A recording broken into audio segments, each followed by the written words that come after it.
क्या सच में पृथ्वी खत्म होने वाली है और 2060 में पृथ्वी का अंत पूरी तरीके से हो जाएगा? आखिर क्या वजह रहेगी पृथ्वी के विनाश की? क्या कहते हैं वैज्ञानिक के दावे पृथ्वी के अंत के बारे में? और क्या जिस तरह हजारों साल पहले धरती पर से डायनासोर पूरी तरह से खत्म हो गए थे, क्या उसी तरह से इस बार भी पृथ्वी के विनाश में खत्म होने की बारी इंसानों की है? और पृथ्वी का अंत 2029 में होगा या 2060 में?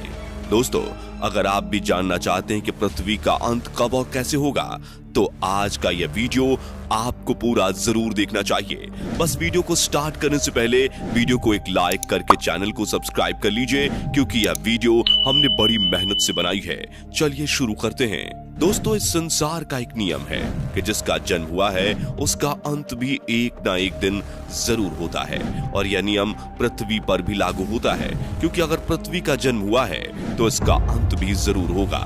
और ऐसा भी नहीं है कि पहले कभी पृथ्वी पर मौजूद जीवन का अंत ना हुआ हो।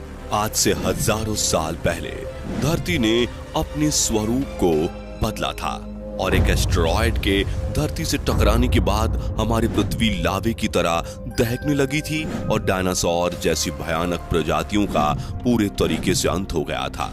लेकिन अगर आपको यह खबर मिले कि ऐसी ही घटना दोबारा से होने वाली है, तो यह खबर वास्तव में रोंगटे खड़ी कर देने वाली है। तो चलिए आपको बताते हैं कि वैज्ञानिकों की हुई रिसर्च में कौन कौन से दावे सामने आए हैं, और आखिर कौन से वैज्ञानिकों की भविष्यवाणियों के आधार पर पृथ्वी के अंत का दावा किया जा रहा है। तो दोस्तों, हमारे ब्रह्मांड में कई ग्रह मौजूद हैं, जिनमें से एक पृथ्वी है, जिसका निर्माण लगभग 4.5 अरब साल पहले हुआ था। और पृथ्वी हमारे सौर मंडल का तीसरा और इकलौता ऐसा ग्रह है जिस पर जीवन संभव है। वैज्ञानिकों का दावा है कि पृथ्वी पर जीवन का अस्तित्व लगभग 3.5 अरब सालों पुराना हो चुका है, और इस लंबे समय के दौरान पृथ्वी ने कई नेचुरल और मैन मेड डिजास्टर फेस किया, जिन्हें देखते हुए पृथ्वी के अंत के दावे को नकारा नहीं जा सकता है। दोस्तों, हमारे वैज्ञानिकों का दावा है कि पृथ्वी पर ऐसा संकट मंडरा रहा है जिसकी आप कल्पना भी नहीं कर सकते। दरअसल हम बात कर रहे हैं अंतरिक्ष में मौजूद एक एपोफिस नाम के एस्टेरॉयड की, जो तेजी से धरती की ओर बढ़ रहा है। नासा के वैज्ञानिकों का यह कहना है कि अगर इसी तेजी से यह एस्टेरॉयड धरती की ओर बढ़ता रहा तो यह एस्टेरॉयड 13 अप्रैल 2029 को धरती से टकरा सकता है। इस एस्टेरॉयड को साल 2004 में किड पीक नेशनल ऑब्जर्वेटरी के माध्यम से पहली बार देखा गया था। अब कोई भी एस्टेरॉयड जिसकी धरती से टकराने की संभावनाएं होती हैं, हम सबसे पहले उसके आकार को देखते हैं, तो यह एस्टेरॉयड 370 मीटर बड़ा है। अगर कंपैरिजन करें तो यह पेरिस के एफिल टावर से भी ज्यादा लंबा है, और जब साल 2004 में इसे डिस्कवर किया गया था, तब इसके डायरेक्शन को ट्रेस करने के बाद यह पता चला कि यह 2029 में हमारी धरती से टकरा सकता है। लेकिन वैज्ञानिकों का कहना है कि अगर यह धरती से टकराता नहीं भी है तो यह धरती के बहुत ही पास से गुजरेगा। नासा के कुछ अधिकारियों का कहना है कि एस्टेरॉयड जियोस्टेशनरी सैटेलाइट की तुलना में ज्यादा करीब है, जो 22,370 मील यानी कि 36,000 किलोमीटर की दूरी पर पृथ्वी की परिक्रमा करते हैं। यह इतिहास में पहली बार होगा कि कोई एस्टेरॉयड पृथ्वी के सबसे पास से गुजरेगा, या इतने करीब से गुजरेगा कि इसे देखने के लिए आपको किसी टेलीस्कोप की जरूरत नहीं होगी। आप इसे खुली आंखों से ही देख पाएंगे। सबसे पहले यह ऑस्ट्रेलिया के साउदर्न हेमिस्फीयर में दिखाई देगा, फिर भारतीय ओशन की तरफ बढ़ेगा।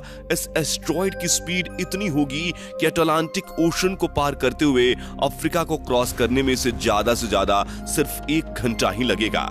जब यह हमारी धरती के करीब से गुजरेगा, तब इसकी चमकती हुई रोशनी हमारे चंद्रमा से भी ज्यादा होगी। इस समय इसकी धरती से दूरी बस 30,000 किलोमीटर की होगी, जो कि धरती से चांद की दूरी से करीब 12 गुना कम है। अब इतनी करीब आने के चलते अगर यह धरती के ग्रेविटेशनल फील्ड में फंस जाए तो शायद यह धरती के लिए बहुत ही सीरियस इशू बन सकता है। तो अगर यह एस्टेरॉयड लंदन जैसे शहर से टकराया तो यह लाखों लोगों को मिटा देगा और लगभग 3 मील चौड़ा एक गड्ढा बना देगा। हालांकि ब्रह्मांड में कई ग्रह और उल्कापिंड बार बार पृथ्वी के आसपास से गुजरते हैं, लेकिन हमारी पृथ्वी से टकराए बिना ये ब्रह्मांड में घूमते रहते हैं और हमें इससे कोई खतरा नहीं होता। लेकिन सन 1994 में ब्रह्मांड में एक खौफनाक मंजर हुआ, जिसमें पृथ्वी के बराबर के 10 से 12 उल्कापिंड सौर मंडल के जुपिटर ग्रह से टकराए थे और महाप्रलय का कारण बने थे। उस महाप्रलय में इतना विनाश हुआ कि उससे निकली आग जुपिटर से आज तक शांत नहीं हुई है और इसलिए वैज्ञानिकों का कहना है कि हो सकता है भविष्य में यही घटना पृथ्वी के साथ घटे और फिर पृथ्वी के विनाश को कोई नहीं बचा पाएगा। वहीं एक दावा यह भी कहता है कि हो सकता है कि भविष्य में ज्वालामुखियों के फटने से पृथ्वी का विनाश संभव हो, क्योंकि ज्वालामुखी के फटने से गर्म और खतरनाक गैसों के साथ राख, लावा और दहकती हुई खतरनाक विशाल चट्टानें पृथ्वी से बाहर निकलती हैं, जो विनाशकारी नुकसान का कारण बनती हैं। 1816 में इंडोनेशिया के माउंट टाम्बोरा नाम के ज्वालामुखी के फटने से जो तबाही मची थी, उसने 1.5 लाख लोगों को मौत की नींद सुला दिया था।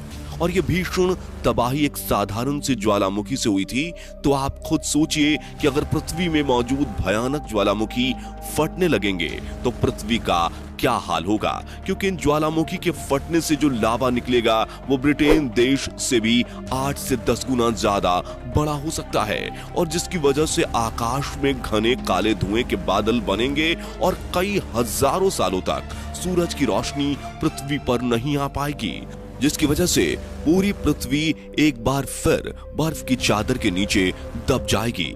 वहीं अगर आप वैज्ञानिकों के दावे नकारते हैं तो कई सभ्यताओं और धर्मों में भी पृथ्वी पर प्रलय, कयामत या विनाश की भविष्यवाणियां की गई हैं कि जब कलयुग का अंत होगा तो सूरज का तापमान अपने चरम पर हो जाएगा। लेकिन दोस्तों, हमारे वैज्ञानिक धर्म को नहीं मानते, इन्हें हर बात का पुख्ता प्रमाण चाहिए। तो इसी के चलते नेचर जियो साइंस में छपे शोध में खुलासा हुआ है कि पृथ्वी के खात्मे में सूर्य बड़ा रोल निभाएगा। ये इतना ज्यादा गर्म हो जाएगा कि पृथ्वी से ऑक्सीजन को खत्म कर देगा और यह तो सभी जानते हैं कि ओजोन परत धीरे धीरे नष्ट हो रही है, जिसकी वजह से सूरज की किरणें पृथ्वी पर कहर बरपा रही हैं। दोस्तों, हमारा सूरज 4.5 बिलियन यानी 460 करोड़ साल पुराना है। उससे आज का सूरज 20% ज्यादा बड़ा है और इसका टेम्परेचर बढ़ता ही रहेगा और ऐसे एक्सपेंशन की वजह से 7.6 बिलियन साल के बाद वह अपने मैक्सिमम साइज लिमिट तक पहुंच जाएगा और रेड जायंट में तब्दील हो जाएगा।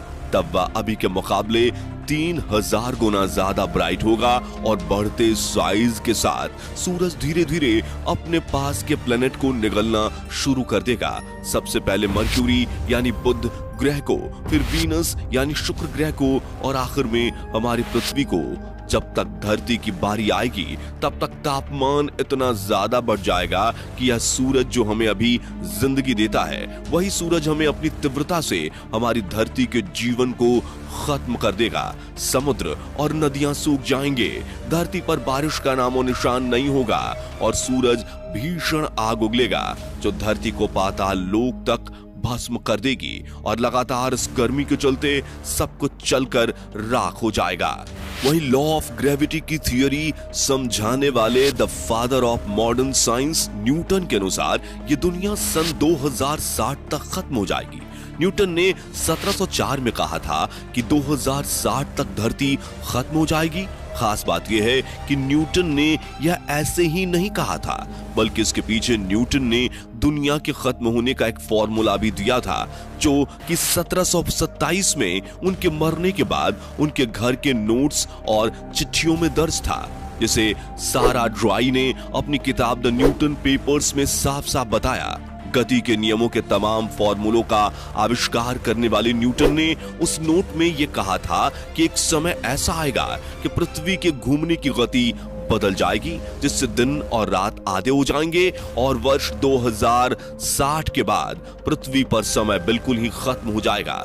यानी कि किसी भी सूरत में दुनिया 2060 से आगे नहीं बढ़ने वाली। न्यूटन ने ग्रेविटी और दूसरे ग्रहों को भी अपनी भविष्यवाणी का आधार बनाया था। तो दोस्तों, इस बात को नकारा नहीं जा सकता कि पृथ्वी के खत्म होने की भविष्यवाणी प्राचीन काल से ही की जा रही है और इन भविष्यवाणियों के सही साबित होने की आशंका तब बढ़ जाती है जब बार बार हमारे पृथ्वी को किसी न किसी खतरे का सामना करना पड़ता है। तो एक ना एक दिन पृथ्वी का विनाश तो होना ही है। उम्मीद करते हैं आपको आज का वीडियो पसंद आया होगा। वीडियो अच्छा लगा हो तो वीडियो को लाइक कीजिएगा, चैनल को सब्सक्राइब कीजिएगा और ज्यादा से ज्यादा लोगों तक वीडियो को शेयर कीजिएगा ताकि यह जानकारी हर किसी को मिल सके।